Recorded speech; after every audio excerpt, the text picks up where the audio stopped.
আপনারা শুনছেন Bengali classic story channel মৌমিতার সাথে। এই চ্যানেলে সকল শ্রোতা বন্ধুকে স্বাগত জানাই। আজ যে ছোট গল্পটি আপনাদের পড়ে শোনাব তা হল সুচিত্রা ভট্টাচার্যের লেখা গল্প বনলতা। শুনতে থাকুন আজকের গল্প বনলতা।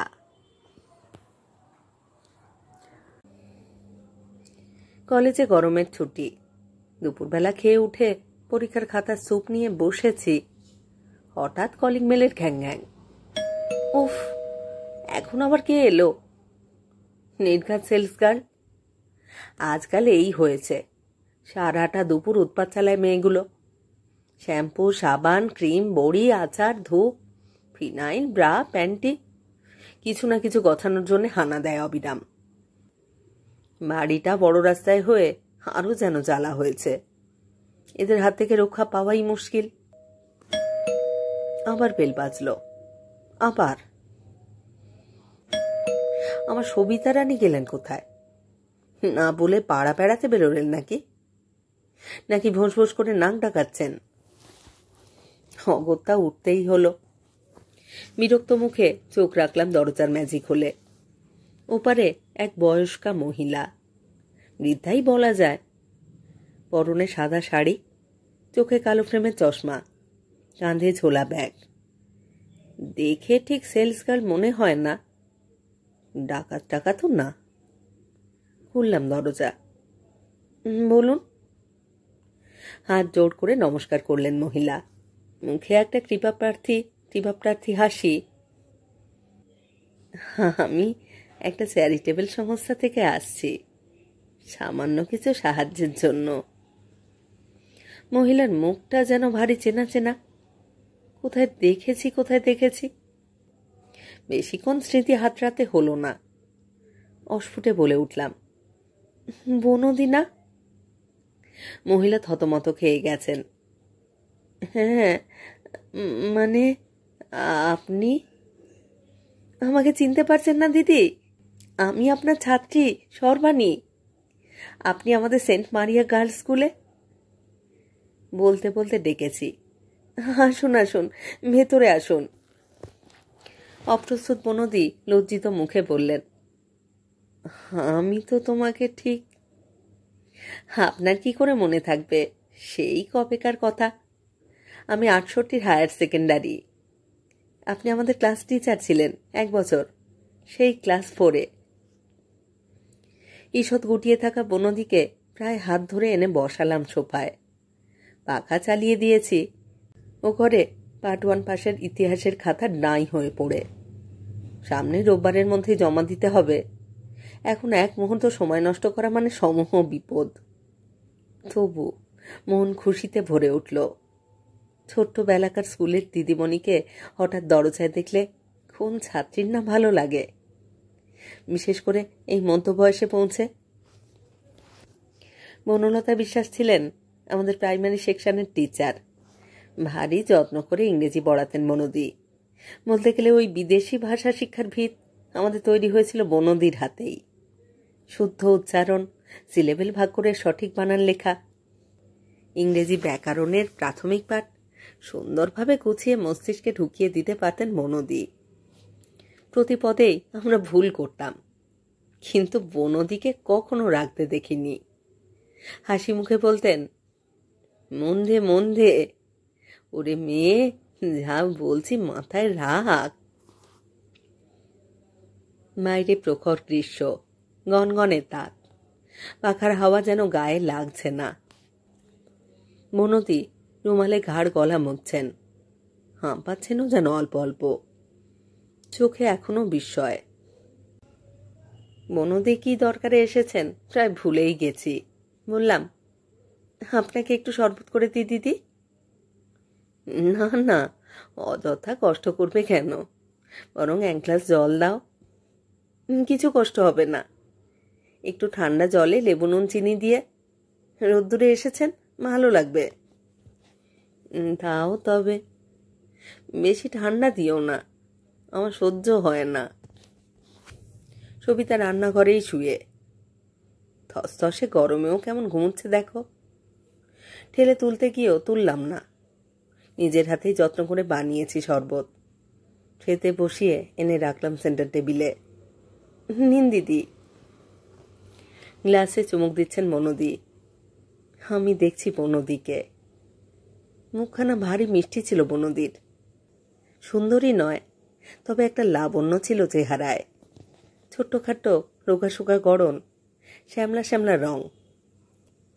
এক মাথা কোঁকড়া চুল বনদি কেমন যেন প্রজাপতির মতন উড়ে উড়ে বেড়াতেন। এখন বয়স অনেক কিছুই কেড়ে নিয়েছে। রংটা কেমন খসখসে হয়ে গেছে বনদির। চুলও কমে গেছে অনেক। কপালে, গালে, গলায়, চোখের নিচে বলি রেখার দাগ অতি স্পষ্ট। কত বয়স হলো বনদির? 65, 70? শরবতটুকু খেয়ে বনদি যেন বেশ আরাম পেলেন। গ্লাস নামিয়ে রেখে তৃপ্ত মুখে বললেন, হ্যাঁ, যা বলছিলাম, আমাদের একটা ছোট হোম মতন আছে 200 মেয়েদের জন্য। এই ধরো, যাদের স্বামী পরিত্যাগ করেছে, যাদের কোথাও যাওয়ার নেই, সমাজ যাদের নানান কারণে নেয় না, তাদের নিজের পায়ে দাঁড়ানোর মতো একটু ব্যবস্থা করে দেওয়ার চেষ্টা করি আমরা। বাহ, খুব ভালো তো। কিন্তু আপনি এখনো এসব করেন এই বয়সেও? অথর্ব যখন হয়ে পড়িনি, চুপচাপ বসে থাকবো কেন? যতটুকু পারি করি, আমার সাধ্য মতন। বলেই আবার কাজের কথায় ফিরলেন বনদি। হোমটা খুবই ছোট্ট। এখন 18টা মেয়ে আছে। তাদেরই খরচ খরচা চালানো। গভর্নমেন্ট থেকে গ্র্যান্ট পান না কিছু? পাওয়ার চেষ্টা করছি, তবে সে অনেক ঝঞ্ঝাট। চিঠি চাপাটি চলছে, ধরাধরিও করছি, কিন্তু তাই নিজেরাই ঘুরে ঘুরে যতটা পারি টাকা পয়সা তুলবার চেষ্টা করি আর কি। অনেক ধরনের খরচা আছে তো। মেয়েগুলোর খাওয়া পড়া, নানান রকম হাতের কাজ শেখানো হচ্ছে সেখানে, তারও একটা খরচ আছে। এভাবে বাড়ি ঘুরে ঘুরে চাঁদা ওঠে, দেয় অনেকে। বনদি আলগা হাসলেন। বেশিরভাগই অবশ্য হাঁকিয়ে দেয়। তাও 5 টাকা 10 টাকা করে যা ওঠে, তাই বা কম কি বলো? চলে তাতে। আমরা যারা চালাচ্ছি তারাও দিই যতটা পারি। তা স্বাদ থাকলেও আমাদের আর ক্ষমতা কতটুকু? কত মেয়ে এসে কান্নাকাটি করে, আমরা তাদের জায়গায় দিতে পারছি না। যেটুকু করেন তাই বা কে করে? আমি অকপটভাবেই মুগ্ধতাটা জানালাম। বললাম, আমি তো ভাবতেই পারছি না এই বয়সেও আপনি এত বড় একটা কাজ করছেন। বড় টড় কিছু নয়, মানুষ হয়ে জন্মেছি, যতটুকু পারি মানুষের জন্য করি। আপনি রিটায়ার কবে করেছেন দিদি? 7 বছর। বনদির সঙ্গে ক্লাস 4 পরে আমাদের আর তেমন যোগাযোগ ছিল না। উঁচু ক্লাসে পড়াতেন না বনদি, হয়তো তত কোয়ালিফিকেশন ছিল না বলেই। অবশ্য স্কুলে থাকতে দিদিমণিদের শিক্ষাগত যোগ্যতা নিয়ে কোনোদিনই আমাদের মনে প্রশ্ন জাগেনি, জাগেও না। তেমন বিশেষ কারণ না থাকলে তাদের ব্যক্তিগত জীবন নিয়েও নয়। হয়তো কারোর স্বামী মারা গেছেন, কিংবা কারোর নতুন বিয়ে হয়েছে, তাই নিয়ে 2-4 দিন চাপা কানাকানি হয়, ব্যাস ওইটুকুই। বনদির ক্ষেত্রে সেরকম কোনো ঘটনা ঘটেনি কখনো। আজ বনদিকে দেখে কৌতূহল হচ্ছিল অল্প অল্প। এখন শিক্ষিকা ছাত্রীর ব্যবধানটা নেই, এখন তো জিজ্ঞেস করে ফেলাই যায়, বাড়িতে আপনার কে কে আছেন দিদি? আমি আর আমার ছেলে। ও, ছেলে কি করেন? ওর একটু সমস্যা আছে। ছোটবেলায় বিশ্রী টাইফয়েড হয়েছিল, মাথাটা কমজোরি হয়ে গেছে। লেখাপড়াও সেভাবে করতে পারেনি, কাজকর্ম গুছিয়ে করে উঠতে পারে না, ঘরেই বসে থাকে সব সময়। ও, প্রশ্নটা করেই অস্বস্তিতে পড়ে গেছি। কথা বলতে পারছিলাম না। মনে মনে অনুমান করে নিলাম স্বামীও মারা গেছে নিশ্চয়, অথবা অন্য কোনো দুঃখজনক ঘটনাও থাকতে পারে। তবে ব্যক্তিগত জীবন নিয়ে আর প্রশ্ন করাটা শোভন নয়। ছেলের কথা বলতে গিয়ে পলকের জন্য মেঘ জমেছিল বনদীর মুখে। পলকেই মিলিয়ে গেছে। হেসে বললেন, তুমি তো খুব গিন্নিবান্নি হয়ে গেছো দেখছি। পাক্কা হাউসওয়াইফ? না না, আমি হাউসওয়াইফ নই, চাকরি করি। তাই নাকি? কোথায়? একটা কলেজে পড়াচ্ছি, ইতিহাস। বাহ বাহ, খুব ভালো লাগলো শুনে। আমার কোনো ছাত্রী পড়ানোর পেশায় আছে শুনলে আমার এত আনন্দ হয়। স্বামী কি করেন? তিনিও পড়ান? না, ও ব্যাংকের অফিসার। ছেলে পুলে? একটি ছেলে ইঞ্জিনিয়ারিং পড়ছে কানপুর আইআইটিতে। ছেলে তাহলে খুব ব্রাইট বলো? ওই আর কি, নরেন্দ্রপুরে পড়তো, ওখান থেকেই পাশ করে। বাক্যটা মাঝপথেই থামিয়ে দিলাম। বনদীর বিফল সন্তানের তুলনায় আমার ছেলে অনেক বেশি সফল। এই সত্যটা আমায় যেন হঠাৎ অসহজ করে তুলল। বনদীর হাসি কিন্তু টাল খায়নি একটুও। দারুণ উচ্ছ্বসিত গলায় বললেন, আমার ছাত্রীরা সার্থক মা হয়েছে শুনলেও আমার এত গর্ব হয়। ভালো থাকো তুমি, আরো সুখে থাকো। মৃদু হেসে প্রসঙ্গটা ঘুরিয়ে দিলাম। এবার অন্য প্রশ্ন করছি বনদীকে, স্কুলের কি খবর? অবশ্য সব বলতে পারলেন না। স্কুলের সঙ্গে সম্পর্ক তারও অনেকদিন আগে চুকে গেছে। তবে বনদীর সঙ্গে কথা বলতে বলতে হারানো একটা গন্ধ যেন খুঁজে পাচ্ছিলাম। হঠাৎ এক সময় বনদী বললেন, এবার তো আমায় উঠতে হবে সর্বাণী। ইঙ্গিতটা বুঝে বললাম, কত দেব দিদি? যা তোমার খুশি। শোয়ার ঘরে গিয়ে আলমারি খুলে ভ্যানিটি ব্যাগ বার করলাম। কত দিয়ে? 50 দেব নাকি 100? 100ই দিই। বনদী টাকাটা পেয়ে ভীষণ খুশি। ঝোলা ব্যাগ থেকে একটা বই বার করে রসিদ লিখে দিলেন ঝটপট। বললেন, এই যে তুমি দুঃখী মেয়েদের জন্য ভাবলে, এইটাই আমার সবচেয়ে বড় পাওয়া সর্বাণী। ভারী প্রসন্ন মুখে চলে গেলেন বনদী। এরপর থেকে মাঝে মাঝেই আসা শুরু বনদীর। মাসখানেকের মাথায় এসে বেশ কয়েকটা পুরনো শাড়ি জামা নিয়ে গেলেন, হোমের মেয়েরা পরবে। হপ্তা তিনেক পর ফের এলেন। এবার প্রার্থনা টাকা। মেয়েদের জন্য উল বোনার মেশিন কিনবেন, চাঁদা তুলে তুলে। আমি থাকি না বলে এখন আর দুপুরের দিকে আসেন না। হয় সন্ধেবেলা, নয় বেছে বেছে ছুটির দিন। পুজোর মুখে মুখে এসে আরো শখানেক টাকা নিয়ে গেলেন। পুজোর সময় মেয়েগুলো পুরনো কাপড়ে ঘুরবে, এ নাকি তার বুকে বাজছে। শীতের মুখে মুখে এলেন একবার। মেয়েদের হাতের কাজের একটা প্রদর্শনী করতে চান, কোনো ছোট হল ভাড়া নিয়ে। সেখানেও আমার সাহায্য দরকার। লেবু চটকালে তেতো হয়, আমি ক্রমশ উত্তক্ত বোধ করছিলাম। ছাত্রী পরিচয় দিয়ে এ তো মহাগেরো হলো। কলেজে পড়াই জেনেও আরো যেন ঝোর পেয়ে গেছেন। ভাবছেন টাকার গাছের দর্শন মিলেছে, একে ঝাঁকালেই কিছু না কিছু মিলবে। আশ্চর্য, এই মানুষগুলো বোঝে না কোনো ব্যাপারেই বেশি বাড়াবাড়ি করতে নেই।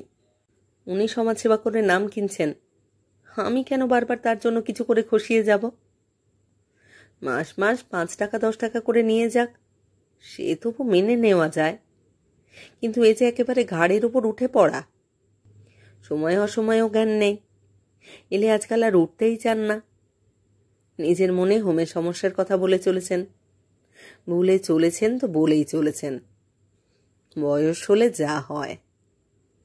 আগে কি বলেছেন তাও মনে থাকে না, একই কথা পুনরাবৃত্তি করে যান। যেহেতু হাসি হেসে হেসে শুনতে যে কি বিরক্ত লাগে। এই তো সেদিন থিয়েটার দেখতে যাব, দুম করে বনতির আবির্ভাব। হোমে কোনো একটি মেয়ে নাকি আগের হপ্তাহে অসুস্থ হয়ে পড়েছিল, তাকে নিয়ে মনোদিকে নাকি ছুটতে হয়েছিল হাসপাতালে। অপারেশন হয়েছে মেয়েটির। রক্ত জোগাড় করতে গিয়ে কিভাবে নাজেহাল হতে হয়েছে সেই কাহিনীও বিস্তারিতভাবে শুনতে হলো মুখ বুজে।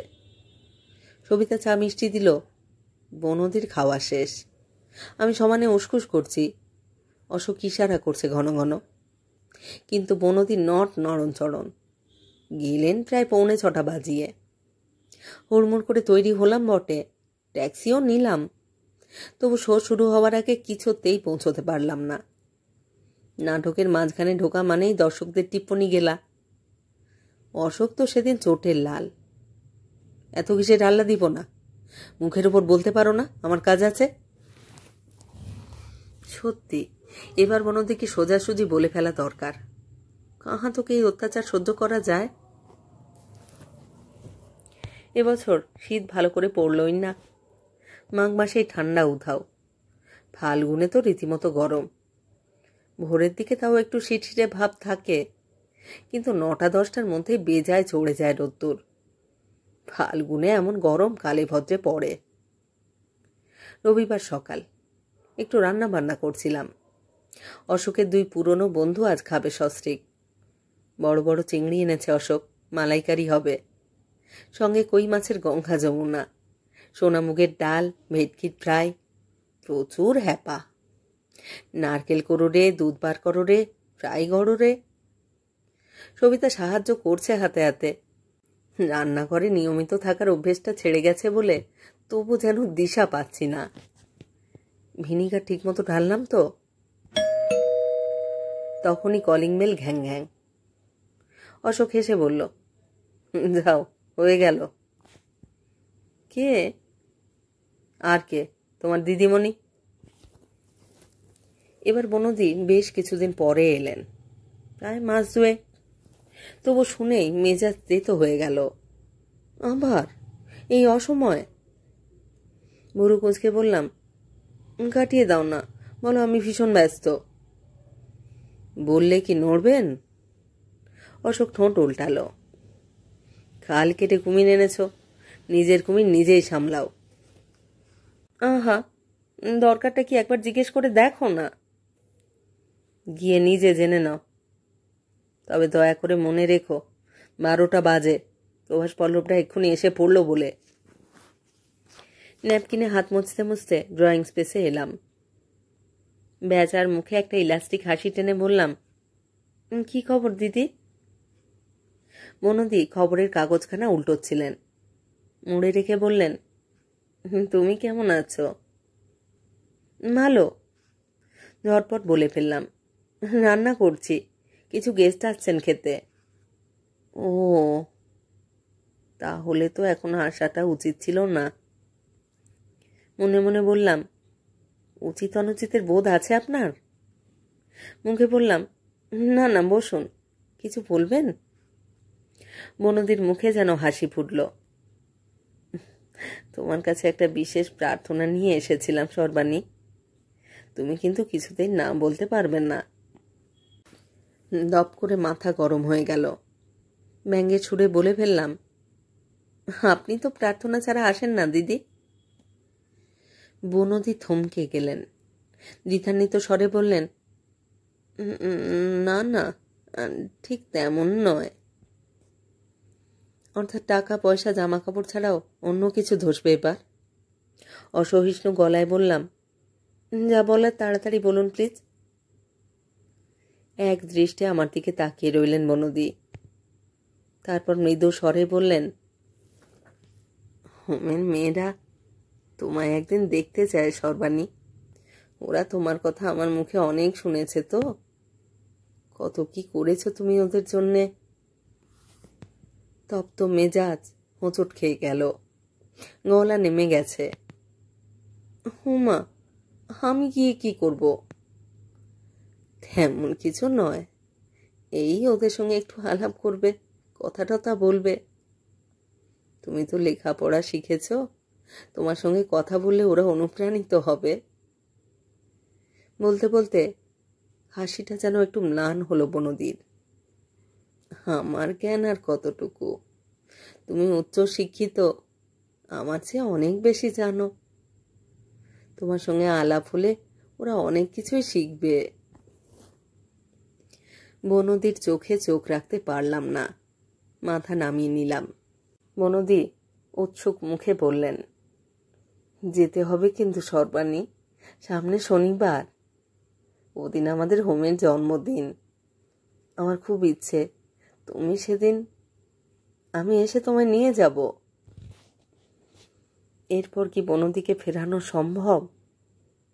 আলগোছে বললাম, আচ্ছা আচ্ছা, সে হবে কোনো। তাহলে আমি শনিবার আসছি, বিকেলবেলা তুমি তৈরি থেকো, 4টে নাগাদ। বনদি উঠে পড়ল। এতক্ষণ পরে বনদিকে লক্ষ্য করলাম ভালো করে। এই কদিনে যেন আরো একটু বুড়িয়ে গেছেন বনদি, কেমন কালশিটে মেরে গেছে মুখ চোখ। অসুখ বিসুখ করেছিল নাকি? এমন মানুষকে বসতে না বলা কি অন্যায় হলো? ভদ্রতা করে বললাম, একটু চা খেয়ে যান না বনদি। না না, আজ থাক, তুমি আজ ব্যস্ত আছো। এমনি খবর টবর সব ভালো তো আপনার? চলছে। 2-1 সেকেন্ড চুপ করে রইলেন বনদি। ছোট্ট একটা শ্বাস ফেলে বললেন, ছেলেটাকে নিয়ে বড় ধকল গেল। কি হয়েছে ছেলের? হয়েছে নয়, হয়েছিল, এখন আর সে নেই। বনদির গলা সহসা ধরা। Malignant malaria. খুব চেষ্টা করেছিলাম জানো, রইল না। আমি পলকের জন্য স্তম্ভিত, মুখ দিয়ে প্রশ্ন ঠিকটা আসছিল, তবু আপনি হোমের কাছে বেরিয়েছেন বনদি? হঠাৎ টের পেলাম কোনো শব্দই বেরোচ্ছে না গলা দিয়ে। চশমা খুলে আঁচলের খুঁটে চোখের কোণ দুটো মুছলেন বনদি। ফের চশমা পরে নিয়ে মিনিটখানেক চুপচাপ দাঁড়িয়ে রইলেন। তারপর বেরিয়ে গেলেন মন্থর পায়ে। আমি নিশ্চল, বনদিকে ডাকতেও পারলাম না। সম্বিত ফিরতে দৌড়ে ব্যালকনিতে গেছি। 3 তলা থেকে দেখতে পাচ্ছি নিচে রোদ্দুর ভেঙে ভেঙে চলে যাচ্ছেন বনদি, ছোট্ট জীর্ণ শরীরখানাকে টেনে টেনে। খানিকটা গিয়ে দাঁড়িয়ে পড়লেন, ডান পায়ের চটিটা খুলে হাতে নিয়ে কি যেন দেখছেন। ছিঁড়ে গেছে কি? আবার গলিয়ে নিলেন পায়ে, ডান পা ঘষে ঘষে হাঁটছেন। আমার চোখ ভিজে এলো। দেখতে দেখতে কখন যেন ঝাপসা হয়ে গেলেন বনদি। এই চ্যানেলে যারা আমার পুরো গল্প পাঠ শুনছেন তাদের জানাই আমার আন্তরিক ধন্যবাদ। যদি আমার গল্প নির্বাচন এবং পাঠ আপনাদের ভালো লাগে, অবশ্যই একখানি লাইক করবেন এবং গল্পটিকে আপনাদের প্রিয়জনের সাথে শেয়ার করতে ভুলবেন না। আর হ্যাঁ, চ্যানেলটি সাবস্ক্রাইব করে আমার সাথে থাকার অনুরোধ। আপনাদের পছন্দ অপছন্দ, আপনাদের ভালো লাগা, আপনাদের মতামত কমেন্ট বক্সে অবশ্যই আমাকে জানান। আপনাদের মতামত অত্যন্ত মূল্যবান, আমার এগিয়ে চলার অনুপ্রেরণা। প্রতীক্ষায় রইলাম আপনাদের মতামতের। সবাই ভালো থাকুন আর থাকুন পরের গল্পের অপেক্ষায়।